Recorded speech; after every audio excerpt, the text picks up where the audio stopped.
આજે મારે બે ચાર નાની નાની વાતો કરવી છે.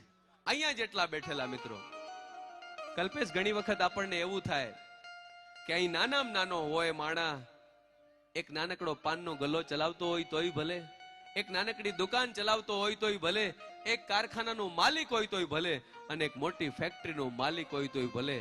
એને ઘણી વખત એમ થાય કે હું ગૌશાળા માટે, હું સમાજ સેવા માટે, હું શિક્ષણ માટે, હું રાષ્ટ્ર માટે શું કરી શકું.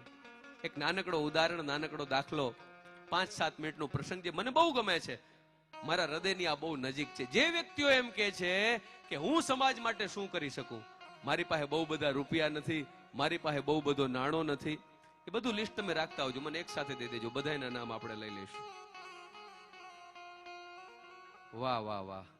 હું હજી તો આ વાત મૂકું છું, એની વચ્ચે વચ્ચે શ્રી અંબિકા મુગટ, આશાબેન હરેશભાઈ સોની કાંદીવલી, એના તરફથી 1,08,000 રૂપિયાનું દાન. જોરદાર તાળીઓના ગગડાટી વધાવો. મેં કીધું ને કે જે લોકો એમ કહે છે કે મારી બહુ પરિસ્થિતિ નથી, મારી પાસે એટલા બધા રૂપિયા નથી, મારી પાસે મોટી ફેક્ટરીઓ નથી, હું સમાજ માટે શું કરી શકું. સાંભળજો એક સરસ મજાનું ઉદાહરણ. નાનકડું જંગલ, બહુ ઓછા વિસ્તારમાં પથરાયેલો જંગલ, અને બધા જ પશુ પક્ષીઓ, સિંહ, હરણ, વાઘ, દીપડો, ચિત્તો, એકબીજા પશુઓ છે એ પોતાની જાતીય દુશ્મનાવટ ભૂલીને પણ બપોરનો સમય થાય એટલે જંગલની બરોબર મધ્યમાં એક ઘેઘુર વડલો, અને વડલાની એક ફિતરત છે, એનો એક સ્વભાવ છે, જેમાં મારી માવડી બેઠા છે સાહેબ. અહીં ગરીબમાં ગરીબ માણસ આવે તોય ભલે, અહીં પૈસાદારમાં પૈસાદાર વ્યક્તિ આવે તોય ભલે, અહીં દુકાનનો માલિક આવે તોય ભલે, ફેક્ટરીનો કોઈ માણસ આવે તોય ભલે, મા માટેના સંતાનો બધાય હરખા છે. એમ વડલાની એ ફિતરત, એનો એ સ્વભાવ કે જંગલની અંદર જેટલા જ પશુ પક્ષીઓ છે એ બધાને શીતળ છાંયડો આપે. જે લોકો અહીં બેઠા છે, જે મારા ભાઈબંધો સ્નેહીજનો એમ કે છે કે હું બહુ નાનો માણસ છું, મારા માટે, મારાથી શક્તિ એવી બધી નથી કે હું સમાજ માટે કઈ કરી શકું, એ સાંભળજો. બપોરનો સમય, સિંહ, હરણ, ચિત્તો, દીપડો, વાઘ, બધાય પશુ પક્ષીઓ પોતાની જાતીય દુશ્મનાવટ ભૂલી અને વડલાને છાંય આવીને બે. અને વડલાનો તો સ્વભાવ ગમે એ આવે ને શીતળતા આપે, ટાઢક આપે. બપોરનો સમય થાય, એ તડકો આકરો તાપ તપે, બધાય પશુ પક્ષીઓ શીતળતા મેળવવા, ઠંડક મેળવવા વડલા નીચે બેહે. સાંજનો સમય થાય, ધીરે ધીરે ધીરે ધીરે બધાય પોતાની જગ્યા ઉપર નીકળી જાય.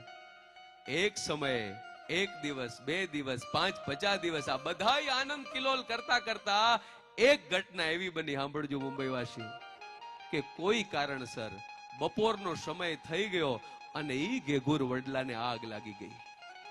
વડલો ભડભડ ભડકે વરે છે. આજુબાજુના વિસ્તારમાં મોર, પોપટ, હાથી, ચકલી, વાંદરો, જેનાથી જે થઈ શક્યું એને આખા જંગલમાં વાત પહોંચાડી દીધી કે જે વડલા નીચે છાંયો લઈએ છીએ, જે વડલા નીચે શીતળતા મેળવીએ છીએ ને, એ વડલો આજે બળે છે, વડલો આજે આગમાં ભડભડ ભડકે બળે છે. આજે એક એક પ્રાણીની આપણી બધાની જવાબદારી છે કે આ વડલાની આગ ઓલવવી પડશે. અને સાહેબ આ બાજુ વાંદરાય છે, એક ડાળીથી બીજી ડાળી, બીજી ડાળીથી ત્રીજી ડાળી, જંગલના એક વિસ્તારથી બીજા વિસ્તાર સુધી માહિતી પહોંચાડી દીધી. અને સાહેબ જંગલમાં જેમ લાકડીઓ તાર ફરી વળે ને, એમ ઘડીના 6ઠા ભાગમાં આખા જંગલમાં ખબર પડી ગઈ કે જે વડલો આપણા બધાને શીતળતાને ઠંડક આપે છે એ ભડભડ ભડકે વરે છે. કાલ હવારે વડલો જો આ પેલા જેવો ઘેઘુર નહીં રહે ને, તો શીતળતા મેળવવા માટે આ જંગલના પશુ પક્ષીઓ ક્યાં જશે? આ બાજુ જેનાથી જે થાતું હતું એ બધાય માહિતી પહોંચાડી.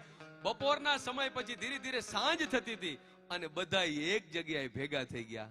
આ બાજુ ઘેઘુર વડલો છેક ટોચ સુધી આગ લાગી ગયેલી, અને એની બાજુમાં નાનકડો તળાવ.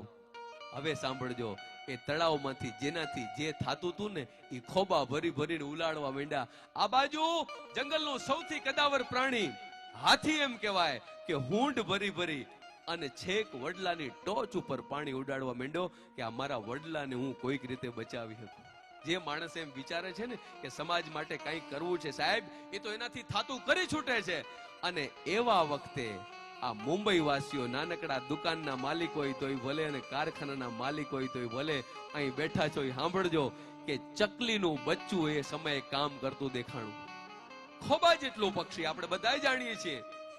અને ચકલીએ છે એ તળાવની અંદર ચાંચ બોરી, પોતાની બે પાંખો બોરી અને વડલાની આગ જ્યાં લાગેલી હતી છેક વડલાની ટોચે જઈ અને પાંખો ફડફડાવી ચાંચમાંથી બે ચાર ટીપા જે પડ્યા ને એ એના ઉપર નાખ્યા. એટલે આજુબાજુના જે પશુ પક્ષીઓ પ્રાણીઓ હતા એ ચકલા ઉપર હસવા માંડ્યા. ચકલા, આ હાથી કદાવર જંગલનું મોટું પ્રાણી એ હુંડો ભરી ભરીને ઉલાડે છે તોય કાંઈ નથી થતું, અને તું આટલું નાનકડું પક્ષી, આટલું ચકલું, તારાથી શું થશે? એટલે ચકલી કીધું, ભાઈ મને મારું કામ કરવા દ્યો. આ બાજુ હાથીની હૂંટની બાજુમાંથી ચકલી પસાર થઈ એટલે હાથીએ કીધું, ચકલી આટલું ખોબા જેટલું પક્ષી છો અને આમ જો હજારો લીટર પાણી એક હામટું ઉડાડું છું ને તો આ આગ કાબુમાં નથી આવતી, એટલે તારાથી નો થઈ શકે તો રહેવા દે, પણ આ ચાંચુડી બોડી અને પાંખો બોડીને જાસ એના કરતા વચ્ચે આવવાનું રહેવા દે તું. ચકલીએ કીધું, હાથીભાઈ તમે તમારું કામ ચાલુ રાખો, મને મારું કામ કરવા દો. આ બાજુ ચકલી પાંખો બોડે છે, ચાંચ બોડે છે, વડલા ઉપર ઉડે છે. સાહેબ 5 વાર 7 વાર 50 વાર ચકલી છે એ ઉડી અને કહેવાય ને કે સાંજનો સમય, સૂર્યનારાયણ આથમવાની તૈયારીમાં અને બધાયની મહેનતથી, બધાયના સહિયારા સાથથી વડલાની આગ ઓલાઈ ગઈ. એક સંદેશો ઘરે એ લઈ જવાનો છે કે સમાજમાં ગમે એવી આગ લાગી હોય સાહેબ, 18 વરણ ભેગા થઈ અને પ્રયાસ કરે ને તો એ આગ આપણે ઓલવી હકી, આપણામાં ત્રેવડ છે મારા વાલા. હવે બીજી વાત સાંભળજો, આ બધી આગ તો ઓલવાઈ ગઈ. સિંહ મહારાજને એમ થયું કે મારા જંગલના પશુ પક્ષીઓ પ્રાણીઓ આટલી બધી મહેનતથી આગ ઓલવી છે ને તો મારે બીજું કઈ નહીં, એનું સન્માન તો કરવું પડશે. તમે જેમ બેઠા છો એમ આખું જંગલ સામે ગોઠવાઈ ગયું, પશુ પક્ષીઓ પ્રાણીઓ સામે બેઠા છે અને આ બાજુ જંગલનો હાવજ બેઠા બેઠા બધાને કહે છે કે વાંદરાભાઈ તમે ન હોત ને તો કદાચ એક ડાળીથી બીજી ડાળી અને એક વિસ્તારથી બીજા વિસ્તાર સુધી પહોંચી અને તમે જંગલના પશુ પક્ષીઓ સુધી વાત ન પહોંચાડી શક્યા હોત. તમારો દિલથી આભાર છે. એમનું સન્માન કર્યું. મોરભાઈ તમે ટહુકા કરી અને જંગલના છેક છેવાડાના વિસ્તાર સુધી વાત પહોંચાડી દીધી, પ્રાણીઓ જલ્દી અહીં આવી ગયા. તમે ન હોત ને તો આગ જલ્દી ન ઓલવાઈ હોત. તમારો આભાર. આ બધાયનો આભાર માનતા હતા એવા વખતે એવી ઘટના બની, હાથી ઊભા થઈને ફરિયાદ કરી. સાંભળજો, હાથીએ કીધું કે મહારાજ કામ ઘણું સારું થયું છે પણ મારી એક ફરિયાદ છે. અને હારા કામમાં ફરિયાદ હોય, જો કાર્યક્રમ આવડો આપણે કર્યો હોય, જ્યાં પે બેઠા બેઠા હિસાબ બીજા કરતા બહુ ખર્ચો કર્યો, હવે ત્યાં આઠાની નથી દીધી અમારા વાલા. એટલે હાથીએ જેવી ફરિયાદ કરી કે મહારાજ એક નાનકડી ફરિયાદ છે. સિંહે કીધું કે હાથીભાઈ આટલું રૂડું કામ, જંગલના બધા પશુ પક્ષીઓ સાથે મળી ઘેઘુર વડલાને બચાવી લીધું, એની આગ ઓલવી નાખી, આમાંય ફરિયાદ? તો કે આ નાનકડું ચકલીનું બચ્ચું છે ને એ 15, 20, 25 વખત મને હામું આવ્યું. મને એમ લાગ્યું કે મને ડિસ્ટર્બ કરે છે. કદાચ એ ચકલીનું બચ્ચું ન આવ્યું હોત ને તો હજી અડધો કલાક વહેલી આગ ઓલવી શક્યા હોત. એટલે આ ચકલીના બચ્ચાને કહી દો કે બીજી વખત હારા કામમાં વચ્ચે આવાવ ન કરે. હવે જે ચકલીના બચ્ચાએ જવાબ આપ્યો, નાસ્તો કરવા ગયા એને નાસ્તો મુબારક, પણ અહીં જે મારા વાલીડાઓ, મારા સ્નેહીજનો બેઠા છે ને, હજી ભાઈબંધીની 2 વાત તો બાકી છે, એના માટે ખાસ સાંભળજો. અહીં જે બેઠા છે એ વાત ઘરે લઈ જાજો. ચકલીના બચ્ચા સામે જોઈ અને સિંહે વનરાજના હાવજ એમ કીધું કે ચકલી આ વાત સાચી છે, હાથીભાઈ કહે છે.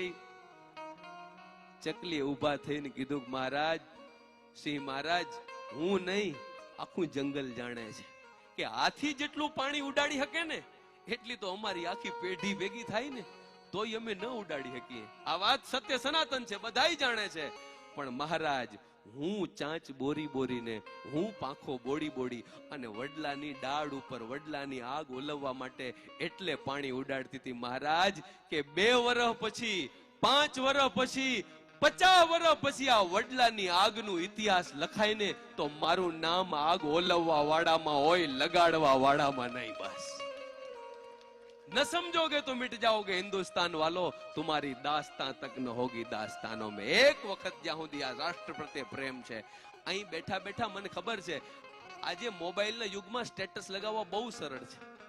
આજ અહીં જે બેઠા બેને પરેશદાનભાઈએ કૃષ્ણ ભક્તિના, દેશભક્તિના ઘણા બધા ગીતો ગાયા છે, પણ દેશભક્તિ હૃદયમાં દરેકને છે. પણ કોક દિવસ ખાલી હું ભારત દેશના સૌથી છેલ્લા ગામમાંથી આવું છું, ધોળાવીરા, જ્યાંથી પાકિસ્તાન ખાલી 45 કિલોમીટર છે.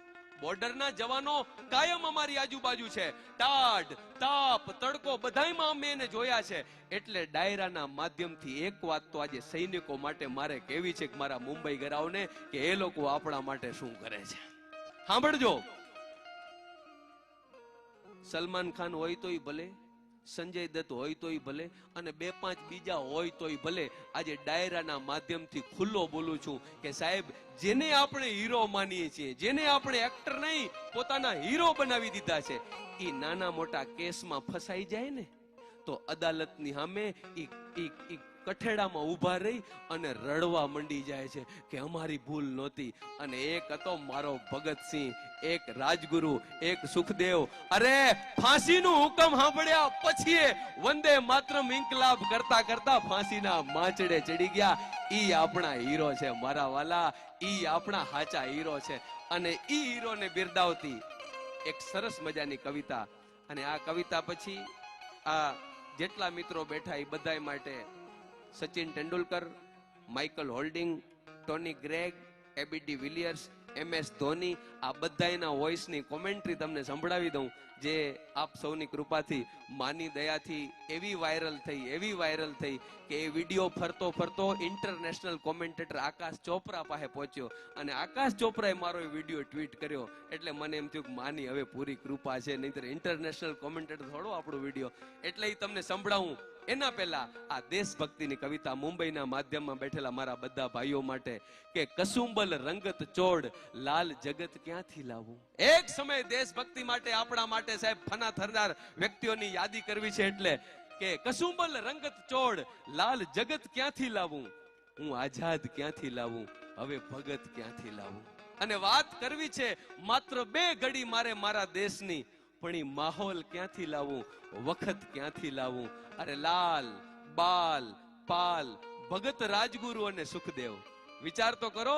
લાલ, બાલ, પાલ, ભગત, રાજગુરુ અને સુખદેવ, આવો બેનમૂન ફાલ હવે ક્યાંથી લાવું.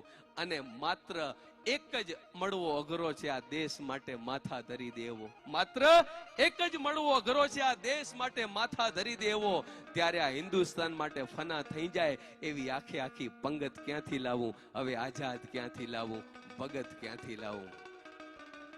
વાહ. ચોક્કસથી આ તમારી બધાની ફરમાઈશો લઈ લેશું. અને એના પહેલા મારે એક હારું, હો, મારામાં ઘોર ન થાય પણ લખાઈ આવે પૈસા. વાહ. એટલે અને પાછા લગભગ આંકડો વધી જાય એમ. ક્યાં ગયા અમેરિકા વાળા, ક્યાં ગયા? અચ્છા, હવે ઈ હાજર નથી તો એમના વતી કહી દઈએ આપણે. હા બસ ઈ મારે સાંભળજો, બહુ મજા આવશે. ઈ ગાડી લઈ લો. અને ગાડીઓ તો હાંજુની રહેવાની જ, વચ્ચે જ રાખવાના પાછા. ઘણી વખત એવું થાય કે જાહેરાતો અમુક તો જાણી જોઈને કરાવતા હોય. અમારો એક કાર્યક્રમ, અને એક ભાઈ આવ્યા અને જાહેરાત આપી ગયા કે તુલસીભાઈ મેડિકલ વાળા, જ્યાંથી તમામ પ્રકારની દવાઓ વ્યાજબી ભાવે મળે છે, એમનો બાબો જ્યાં હોય ત્યાંથી સ્ટેજ પાસે આવે. માતાજી હું 4 વખત બોલ્યો. રાત્રે 2:30 વાગે છેલ્લી જાહેરાત કરી કે તુલસીભાઈ મેડિકલ વાળા, જે ત્યાંથી તમામ પ્રકારની દવાઓ ખૂબ વ્યાજબી ભાવે મળે છે, એમનું બાબો જ્યાં હોય ત્યાંથી ઝડપથી આવી જાય. સવારના 4:30 પ્રભાતિયા ચાલુ કર્યા ને તો તુલસીભાઈ અહીંયા બાજુમાં બેઠા હતા. એના બાબાને કે આવતો રે મારો દીકરો. મને કે દીકરો ઘડીક રોત એમાં મરી ન જાત, પણ તમે કે રૂપિયા દેતો જાહેરાત ન કરો, એ મફત કરી દીધી કે બોલો. હા, એ જાહેરાત હું કરી દઉં. MH02BY 2491 2491 2491 નંબરની ગાડી છે. એ બિલકુલ રસ્તા વચ્ચે છે, એ લઈ લેજો જરા સાઈડમાં.